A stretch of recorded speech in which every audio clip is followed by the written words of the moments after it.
আরজিকর খুন এবং ধর্ষণ কাণ্ডের অবশেষে 1 বছর পূর্ণ হতে চলেছে। আর মাত্র 2টি দিন, তারপরে কিন্তু 1 বছর পূর্ণ হয়ে যাবে আরজিকর কলেজের তরুণী চিকিৎসককে খুন এবং ধর্ষণ কাণ্ডের।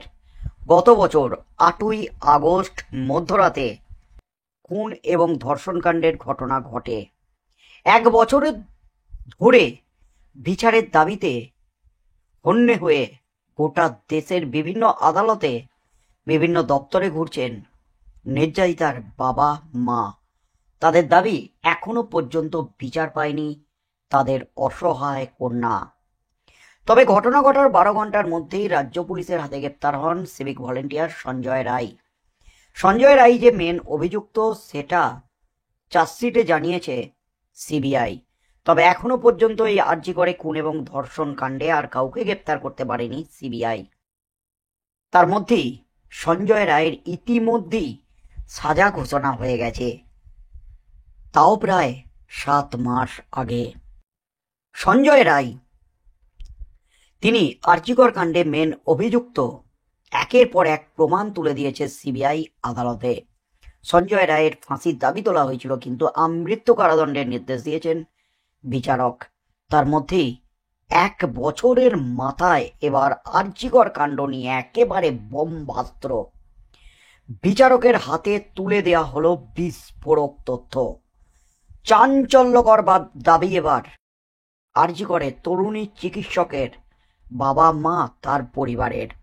এবার যে দাবি তোলা হলো, 1 বছরের মাথায় যা তথ্য সামনে এলো, তাতেই কিন্তু রীতিমতো হইচই পড়ে গেল।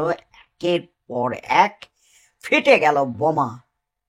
তার মধ্যেই আরো 4 জুনিয়র চিকিৎসক এই কাণ্ডে জড়িত আছেন। তাদের কেন হেফাজতে নিয়ে জেরা করা হয়নি, প্রথম থেকেই প্রশ্ন তুলেছিলেন নির্যাতিতার বাবা মা। যারা নির্যাতিতার সঙ্গে সেই রাতে ডিনার করেছিলেন, গভীর রাত পর্যন্ত ছিলেন, তারা তো সবই জানে। তাদের কেন জেরা করা হয়নি, তাদের কেন হেফাজতে নেওয়া হয়নি, বারবার প্রশ্ন তুলেও কোনো উত্তর পাননি সিবিআইয়ের কাছ থেকে নির্যাতিতার বাবা এবং মা। সিবিআইয়ের তদন্ত নিয়ে বারবার প্রশ্ন তুলে দিয়েছেন। তার মধ্যে 1 বছরের মাথায় একেবারে কেঁচো খুঁড়তে কেউটে আরজিকর হাসপাতালে চিকিৎসক ধর্ষণ ও খুনের মামলায় সিবিআইয়ের তদন্ত নিয়ে বারংবার প্রশ্ন তুলেছেন নির্যাতিতার মা বাবা। আর এবার সুপ্রিম কোর্টে তারা অভিযোগ করলেন 7 মাস ধরে তদন্তের অগ্রগতি সম্পর্কিত রিপোর্ট সিবিআই জমা দেয়নি। উল্লেখ্য, গত বছর 9ই আগস্ট আরজিকরের সেমিনার হলে নৃশংসভাবে খুন করা হয়েছিল ট্রেনি জুনিয়র ডাক্তারকে। পরিবারের অভিযোগ, তাদের মেয়েকে খুনে একজন জড়িত নয়, আরও অনেকে জড়িত রয়েছে।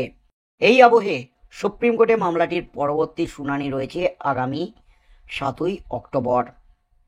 অর্থাৎ আরজিকর খুন এবং ধর্ষণ কাণ্ডের মামলা তৎকালীন প্রধান বিচারপতি জাস্টিস চন্দ্রচূড় DY চন্দ্রচূড় তিনি স্বতঃপ্রণোদিত মামলা দায়ের করেছিলেন। সেই মামলার কিন্তু শুনানি চলছিল সুপ্রিম কোর্টে। তবে জাস্টিস চন্দ্রচূড় অবসর নেয়ার পর জাস্টিস খান্নার বেঞ্চে এই মামলাটি উঠলে তিনি কিন্তু কলকাতা হাইকোর্টে এই মামলাটিকে স্থানান্তর করেন। তবে নয়া প্রধান বিচারপতি জাস্টিস গাভাইয়ের এজলাসে এই মামলাটি উঠেছিল। সেখানে কিন্তু রীতিমতো বোম্বাস্ত্র তুলে দিলেন নির্যাতিতার বাবা এবং মা। আরজিকর কাণ্ডে রীতিমতো চাঞ্চল্যকর দাবি। দীর্ঘ 7 মাস ধরে সিবিআই কোনো তদন্ত রিপোর্ট জমা দেয়নি, এমনই কিন্তু বিস্ফোরক দাবি তুললেন নির্যাতিতার বাবা এবং মা। এদিকে সম্প্রতি অভিযোগ করা হয় আরজিকর মামলায় তদন্তকারী অফিসার বিনীত গোয়েলের ব্যাচমেট। এই নিয়ে নির্যাতিতার আইনজীবী বলেছিলেন, বিনীত গোয়েল সিবিআই তদন্তকারী অফিসারের ব্যাচমেট বলেই কি তার বিরুদ্ধে কোনো তদন্ত হচ্ছে না? তবে সিবিআই সাফ জানিয়ে দিয়েছে, কলকাতার প্রাক্তন পুলিশ কমিশনার বিনীত গোয়েলের বিরুদ্ধে কোনো প্রমাণ পাওয়া যায়নি। কার্যত ক্লিন চিট দেওয়া হয়েছে বিনীত গোয়েলকে। আরজিকর খুনের মামলায় দোষী সাব্যস্ত হওয়া সঞ্জয় রায় আবার সম্প্রতি নিম্ন আদালতের রায়কে চ্যালেঞ্জ করে হাইকোর্টে আবেদন করেছেন। সঞ্জয় রায়ের দাবি, তাকে বেকসুর খালাস দিতে হবে এই মামলায়। উল্লেখ্য, এর আগে আরজিকর কাণ্ডে শুধুমাত্র সঞ্জয় রায়কে দোষী সাব্যস্ত করেছে আদালত। ধর্ষণ ও খুনের ঘটনায় শুধুমাত্র সঞ্জয়কে দোষী হিসাবে চিহ্নিত করেই চার্জশিট পেশ করেছিল সিবিআই। এই হয়ে সিবিআই তদন্তে অসন্তোষ প্রকাশ করেছিলেন নির্যাতিতার মা বাবা। তাদের বরাবর দাবি, নির্যাতিতার খুনি এখনো আরজি করে চেস্ট মেডিসিন ডিপার্টমেন্টই আছে। উল্লেখ্য, গত 20শে জানুয়ারি শিয়ালদা আদালতে আরজিকর মামলায় চিকিৎসক ধর্ষণ ও খুনের ঘটনা সঞ্জয় রায়কে আমৃত্যু কারাদণ্ডের সাজা শোনান বিচারক অনির্বাণ দাস। এদিকে আমৃত্যু কারাদণ্ডের পাশাপাশি 50,000 টাকা জরিমানা দিতে হবে সঞ্জয় রায়কে।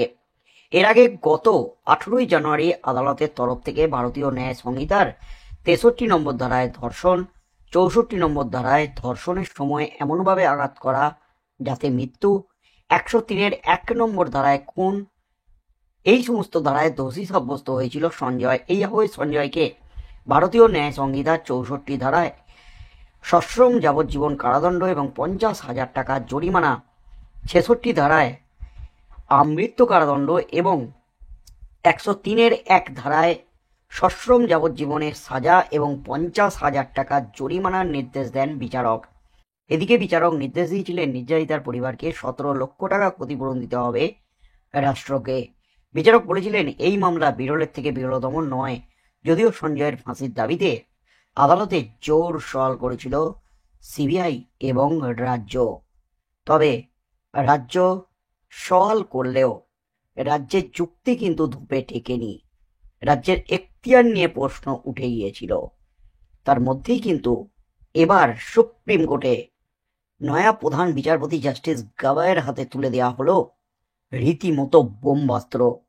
সিবিআইয়ের বিরুদ্ধে বারবার যে অভিযোগটা উঠেছে, সিবিআই ঠিকভাবে তদন্ত করছে না, সিবিআই রাজ্যের সাথে সমঝোতা করে চলছে, সিবিআই বিক্রি হয়ে গেছে, সিবিআই অভিযুক্তদের বাঁচানোর চেষ্টা করছে, একের পর এক অভিযোগ উঠেছিল সিবিআইয়ের বিরুদ্ধে। 1 বছর ধরে তদন্ত করে সঞ্জয় রায় ছাড়াও আর কাউকে গ্রেপ্তার করতে পারল না। এমনকি আরজিকর খুন এবং ধর্ষণ কাণ্ডের প্রমাণ লোপাটের দায়ে গ্রেপ্তার হয়েছিলেন সন্দীপ ঘোষ এবং টালা থানার প্রাক্তন ওসি অভিজিৎ মণ্ডল। সিবিআই প্রথম দিকে জানিয়েছিল তাদের বিরুদ্ধে তথ্য প্রমাণ লোপাটের একের পর এক অভিযোগ এবং তার প্রমাণও তাদের কাছে আছে, কল রেকর্ডস আছে, কিন্তু 1 বছর হতে চলল, এখনো পর্যন্ত তাদের বিরুদ্ধে কোনো চার্জশিট পেশ করতে পারল না সিবিআই। এই নিয়ে কিন্তু প্রশ্ন আবারও উঠে গেছে এবং সেই সমস্ত প্রশ্ন এবার কিন্তু সুপ্রিম কোর্টে গিয়ে পড়ল বিচারপতি জাস্টিস গাভাইয়ের হাতে। তাই এই আরজিকর খুন এবং ধর্ষণ কাণ্ডের মামলায় ঠিক কি হতে চলেছে, সুপ্রিম কোর্ট শেষ পর্যন্ত কি নির্দেশ দেয়, কারণ এর পরবর্তী শুনানি সুপ্রিম কোর্টে আগামী 7ই অক্টোবর। তার মাঝে হাইকোর্টে এবং নিম্ন আদালতে রয়েছে একাধিক শুনানি। ঠিক কি হতে চলেছে আরজিকর খুন এবং ধর্ষণ কাণ্ডের মামলায়, এবং 9ই আগস্ট যে নবান্ন অভিযান, রাত দখল সহ একাধিক যে আন্দোলনের ডাক দিয়েছেন নির্যাতিতার পরিবার, আবারও কি উত্তাল হতে চলেছে মহানগরী কলকাতা? আবারও কি গত বছরের আরজিকর আন্দোলনের স্মৃতি ফিরতে চলেছে? কি হতে চলেছে সেদিকেই চোখ থাকবে গোটা রাজ্যের।